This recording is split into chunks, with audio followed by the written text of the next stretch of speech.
Saya akan melanjutkan pembacaan bab 3 dari kalor. B. Kalor. Cobalah kalian mendekati salah satu jendela yang ada di kelas pada waktu siang hari yang terik. Pilihlah posisi di dekat jendela di mana sinar matahari paling optimal ditangkap oleh kulit dengan tangan kalian. Apakah kalian merasakan panas? Mengapa kulit kalian merasakan panas? Mengapa sinar matahari pada siang hari menyebabkan kulit terasa panas? Apa yang dihantarkan atau dibawa sinar matahari sehingga menyebabkan kulit terasa panas? 1. Apakah kalor itu sama dengan suhu? Selain percobaan sederhana di atas, kalian mungkin pernah berdiri atau duduk bersama teman di dekat api unggun lalu badan kalian terasa hangat.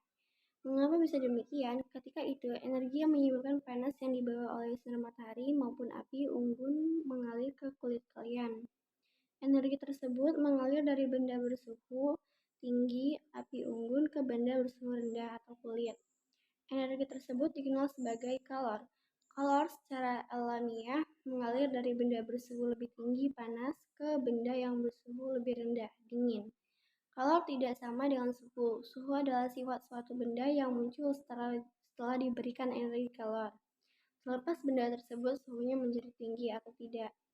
Kalor diukur dalam satuan kalori. Satu kalori adalah jumlah energi panas yang dibutuhkan untuk menaikkan suhu 1 derajat Celcius. Dari 1 gram air, satuan kalor dalam SI adalah joule. 1 kalori sama dengan 4,184 joule dan sering dibulatkan menjadi 4,2. 2. Kenapa benda yang berbeda nilai suhunya tidak sama ketika diberikan kalor yang sama? Pernahkah kalian memperhatikan di siang hari yang begitu terik, air yang berada di kolam, sungai atau danau tetap terasa dingin, sedangkan aspal di jalan terasa begitu panas, padahal mendapatkan terik matahari yang sama. Mengapa demikian? Apakah masing-masing benda atau zat memiliki kemampuan menyerap kalor yang berbeda-beda? Air termasuk zat yang memiliki kalor jenis tinggi yang dapat menyerap banyak energi kalor dengan hanya sedikit perubahan suhu. Apa itu kalor jenis? Kalor jenis adalah jumlah energi panas yang diperlukan oleh 1 kg bahan tertentu untuk menaikkan suhunya sebesar 1 Kelvin. Setiap bahan atau zat memiliki kalor jenis yang berbeda. Suatu satuan kalor jenis adalah joule per kilogram per Kelvin atau dalam joule per kilogram per derajat Celcius. Mengapa bisa sama? Hal ini dikarenakan bahwa perubahan suhu 1 Kelvin sama dengan 1 derajat Celcius. Menurut kalian, kenapa masing-masing benda bisa memiliki kalor jenis yang berbeda-beda? Apakah ada hubungannya dengan atom-atom atau molekul benda atau zat tersebut? Tabel 3.1 menunjukkan bahwa kalor jenis air lebih tinggi dibandingkan dengan kalor jenis beberapa bahan lainnya. Air, alkohol, dan bahan-bahan lain memiliki kalor jenis tinggi dapat menyerap banyak energi panas dengan sedikit perubahan suhu. 3. Bagaimana menghitung besar kalor? Keluarga kalian memiliki daging sapi mentah yang begitu banyak. Daging tersebut tidak akan habis dimasak dan dimakan oleh keluarga kalian sampai 2 hari. Orang tua kalian kemudian menyimpannya di dalam lemari es agar daging tersebut awet. Informasi apa yang diperlukan oleh orang tua kalian agar penyimpanan daging tersebut sesuai yang diharapkan? Adakah hubungannya dengan suhu dan kalor? Pada suhu berapa daging sapi tersebut disimpan di lemari es agar tetap awet selama beberapa hari? Bagaimana kita dapat mengetahui energi panas yang dilepaskan untuk mendapatkan suhu tersebut? Penurunan suhu karena disebabkan lepasnya kalor pada suatu benda tidak dapat diukur secara langsung. Sekarang, anggap saja daging sapi tersebut 10 kg dan suhu ruang adalah sekitar 27 derajat Celcius. Agar daging tersebut membeku diperlukan suhu sebesar minus 10 derajat Celcius. Kalian dan orang tua kalian sebenarnya sudah memiliki cukup informasi untuk menemukan kalor yang dikeluarkan oleh daging menggunakan persamaan di bawah ini. Perubahan energi panas, massa dikali kalor jenis dikali perubahan suhu. M adalah massa daging, C adalah kalor jenis daging, dan baca delta berarti perubahan, jadi delta T adalah perubahan suhu. Perubahan yang ditunjukkan oleh Q merupakan simbol perubahan energi panas atau benda menerima kalor atau melepas kalor. Apabila delta T positif, Q juga positif, ini berarti bahwa benda mengalami kenaikan suhu dan mendapat energi panas atau menerima kalor. Apabila delta T negatif, Q juga negatif. Benda kehilangan energi panas atau melepas kalor dan mengalami penurunan suhu. Pada kasus daging sapi di atas adalah peristiwa melepas energi panas. Ayo kita hitung kalor yang dilepaskan daging sapi tersebut. Langkah-langkah penyelesaian yang dapat kalian lakukan adalah sebagai berikut. Untuk membekukan daging hingga suhu minus 10 derajat Celcius, diperlukan energi sebesar 1,1295 kJ. Besar energi tersebut dapat dikonversikan menjadi besaran energi listrik, sehingga kalian mengetahui berapa besar energi listrik yang diperlukan pada lemari es yang diperlukan untuk membekukan daging sapi tersebut. Percobaan aktivitas 3.3. Kalian dapat membuat susunan percobaan seperti pada gambar 3.8. Gambar tersebut menunjukkan percobaan beberapa batang korek api dengan posisi sudut dan jarak yang berbeda-beda dari api lilin. 1. Menurut kalian, korek apa manakah yang nyala lilin paling pertama?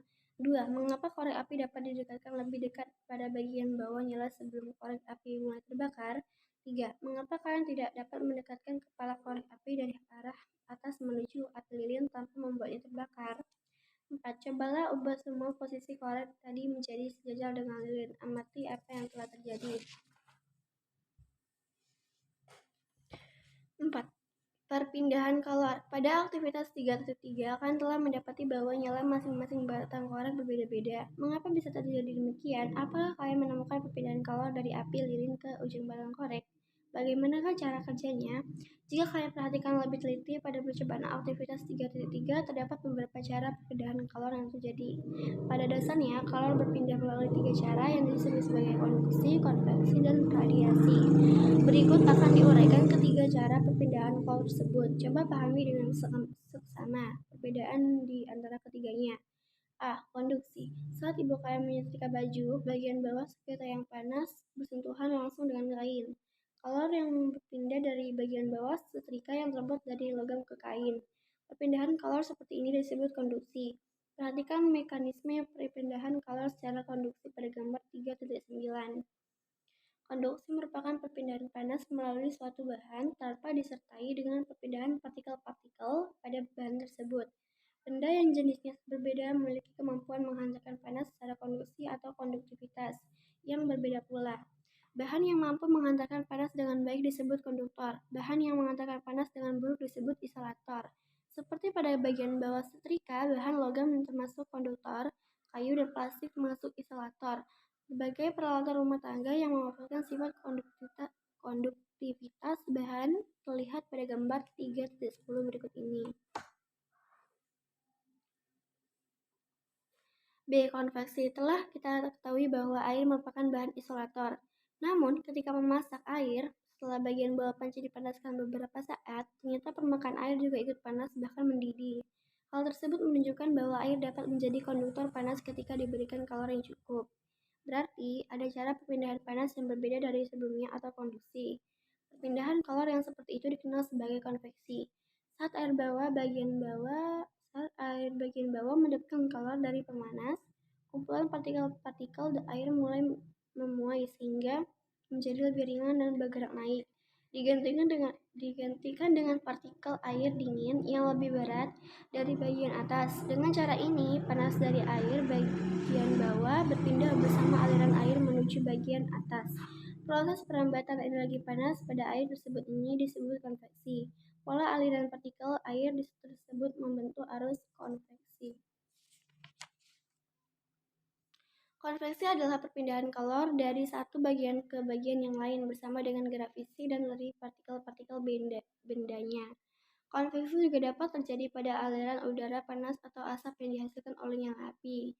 Ingatkah kalian saat membakar kayu ketika api unggun, asap dari hasil pembakaran kayu tersebut membuat suhu udara di atasnya menjadi lebih panas.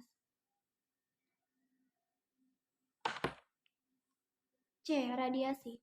Saat kalian bermain bersama kawan di tengah hari yang cerah, kalian merasakan panasnya matahari pada wajah kalian. Bagaimana kalor yang dipancarkan matahari dapat sampai ke wajah kalian? Bukankah jaraknya berjuta-juta kilometer dan melewati ruang hampa udara? Dalam ruang hampa tidak ada materi yang dapat memindahkan kalor secara konduksi dan konveksi. Jadi, perpindahan kalor dari matahari sampai ke bumi dengan cara lain. Cara tersebut dinamakan radiasi. Radiasi adalah perpindahan kalor tanpa membutuhkan zat perantara atau medium. Sekarang, kalian dapat menentukan dan menjelaskan jenis perpindahan kalor yang terjadi pada aktivitas 3.3. Silakan kalian tuliskan di buku kalian.